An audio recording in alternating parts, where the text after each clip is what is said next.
Hello, Economic Security Board members. I'm Jeff Goldammer, and with me today is Lisa Harner. So we're here to share a short video with you that will give you an overview of ESC's Head Start program and your responsibilities in overseeing it.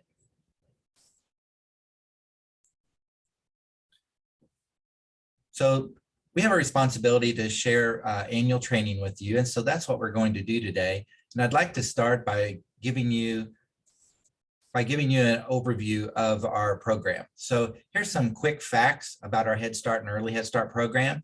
So you can see we serve a total of 769 children, and we have 50 classrooms and a large budget of $14 million. And we are the largest program in the agency in both staff and budget. And so your responsibilities as a board member definitely involve the Head Start program. So that's what we want to talk about today. So I'll turn it over to Lisa.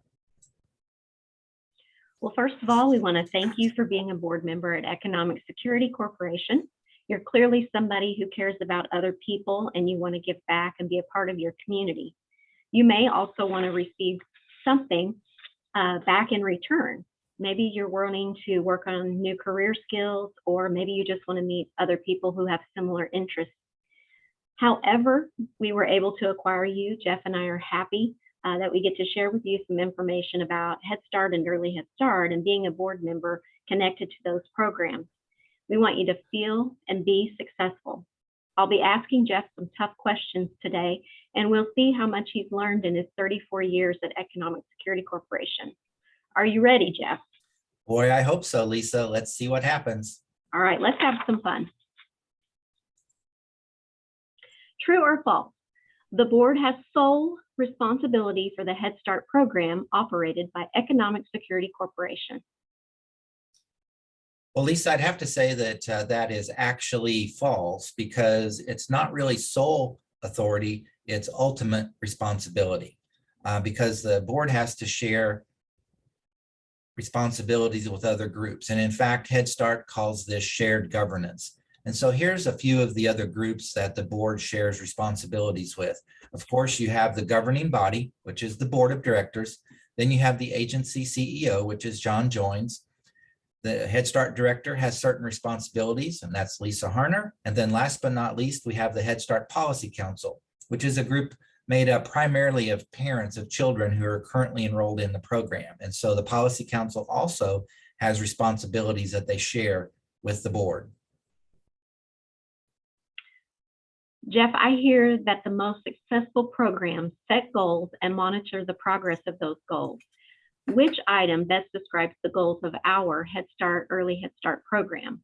Children are ready for school, families are ready to engage, the program is ready to support, communities are ready to invest, or all of the above? Lisa, that would be all of the above. And we have a graphic that we use to share with staff just as a reminder of what our goals are. So it's children are ready for school, families are ready to engage, the program is ready to support, and communities are ready to invest. Jeff, I know that you'll agree that policies are important and we need them for guidance. So which is not a major policy that the governing board must approve?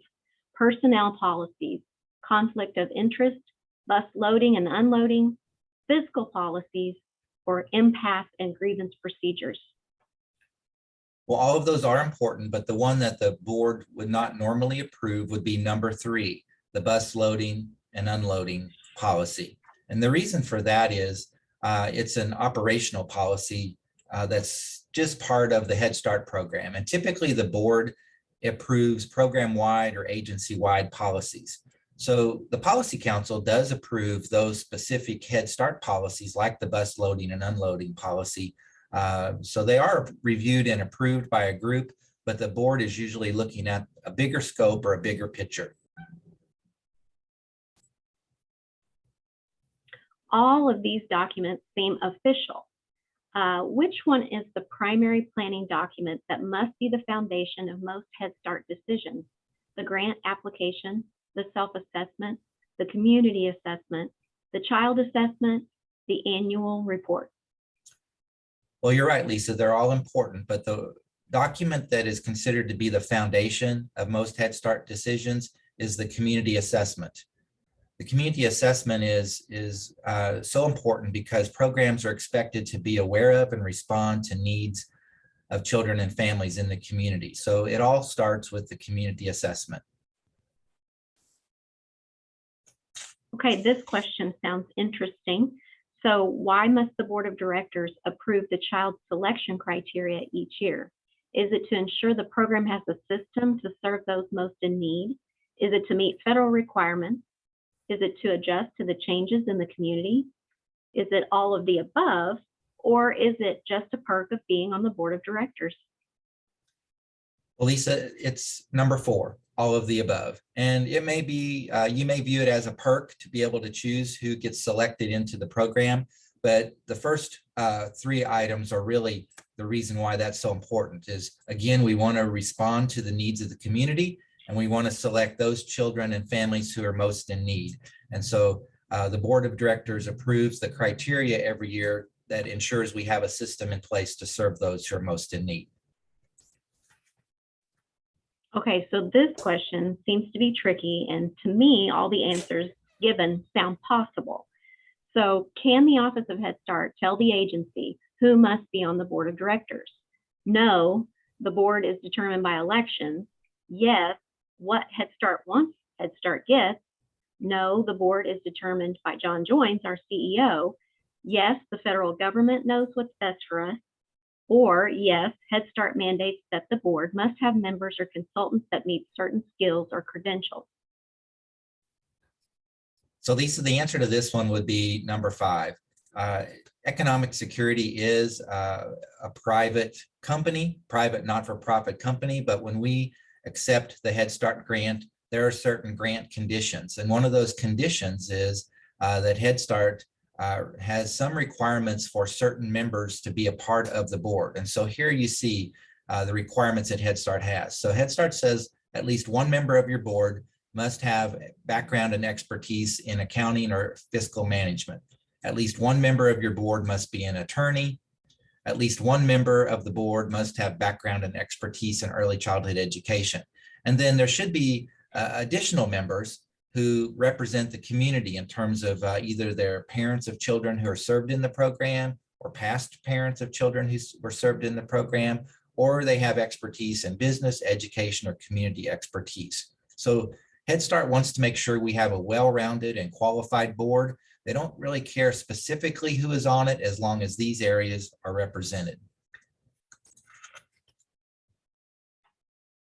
I know the board gets a lot of reports, but which one of the following is not a report received annually by the board?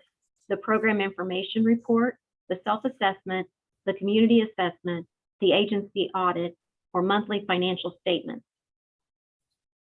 It's probably pretty obvious from number 5 when it says monthly financial statement that it's not an annual report. And so the first 4 are items that are shared annually.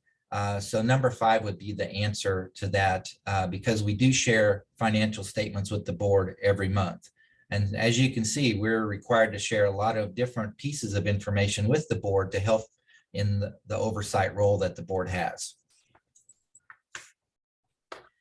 Okay, so I feel like this one might be easier. It is still looking at reports, but which report is not part of your monthly board information? Is it monthly enrollment, attendance, and wait list information, monthly budget reports, monthly meal program reports, school readiness reports, or monthly credit card reports? Lisa, I feel pretty sure that the one that does not say monthly would be the one that is not a monthly report. And so all of the others are definitely a monthly part of the monthly board packet, but the school readiness reports are something that doesn't take place necessarily every month. We're always assessing the school readiness of our children. However, we specifically do that in Head Start at the beginning of the year, the middle of the year, and the end of the year. And so the reports that we share with the board would normally be on those schedules. In early Head Start, we aggregate the school readiness assessment data 4 times a year. So We just share that information with the board at each point that we aggregate and compile the school readiness information on the children. You're doing really good, Jeff. I'm proud of you. Boy, it's a lot of pressure. How about this one? True or false, the board must know the Head Start performance standards. Well, I'm going to say that it's true and false, because the board should know that there are performance standards that Head Start programs have to meet or exceed. And so these performance standards are in the form of mandatory regulations that Head Start programs must meet. We have to meet these in order to operate the program. And they typically will define what a high quality program looks like. And it is part of the board's oversight function to monitor how the program is doing. However, let me say this, that the board is not expected to know all 3,000 standards. And so here is a list of some of the different areas that we have performance standards in. And so you can see it's pretty broad, all the way from child health down to transportation. So I want to share some examples of some of the performance standards with you. So we have performance standards, for example, on our curricula. The standards tell us that the curricula has to meet certain requirements, like being appropriate, being research-based, and scientifically valid, and several others. And so we have a lot of performance standards that just say, this is what part of the program should look like. Then we also have performance standards that deal with a lot of deadlines that are telling us that we have to accomplish certain services or tasks for children and families within a certain time frame. In the health component, for example, there are a lot of different performance standards dealing with time frames and deadlines. And then we have some performance standards that are sort of general and flexible in nature, while others are very specific. And so here's an example of one that's very specific regarding background checks. So Head Start considers, it says you have to do complete background checks, but there's 6 different pieces of what makes up a complete background check. So there's a large variety of different types of standards, ranging from guidelines to deadlines to vague and general and flexible standards to very, very specific standards. Well, board members, I can honestly say Jeff knows his stuff. So to summarize, here are your duties and responsibilities as a board member working with Head Start and Early Head Start programs. You get to provide active, independent, and informed guidance and participate in the development, planning, and evaluation of our Early Head Start and Head Start programs. In addition, as an ESD board member, you have legal and fiscal oversight of all programs. You must ensure that the programs are administered efficiently and that they are safeguarded. You are not alone. Other people are going to help you watch over Head Start and Early Head Start. The Policy Council, which Jeff mentioned earlier, the group of parents and community members, they have responsibilities to approve, review, make recommendations to the program. They'll even see some of the same reports you see every month. And then, of course, there's the CEO and program staff, and they must ensure by planning, managing, monitoring, and assessing the program in their day-to-day operations. It truly takes a village to make a high-quality program. Jeff, I think we have something for them to sign. Yes, Lisa. So a big part of the Head Start program is documenting the services that we provide. And so I mentioned earlier that we have to provide orientation and training to the board. And so we have a form for you to review and sign and return. And as a board member, you're considered a volunteer in the program. So we also have to make you aware of the standards of conduct that apply to the program. And so we've also given you access to a handout, which includes all of these slides. And the very last page of the handout has the text of the standards of conduct. And you can print that last page out and sign it and return it to Brenda Huffines. And so this is helping you be aware of the standards of conduct, that we follow in a program as staff in the program, and you need to be aware of these as board members. And then by signing it, it shows that we document that this training actually took place and that you've received this information, which will be important for us at our next federal review. So we will be following up with you to make sure that you have signed and turned that in so that we can document this process. And so I think that is bringing us to our conclusion. That's right. We just want to thank you again for joining ESC's board and for watching our video today. If you have any questions, you can contact me or Jeff. And we just want to say that together we will make a difference in the lives of children and families.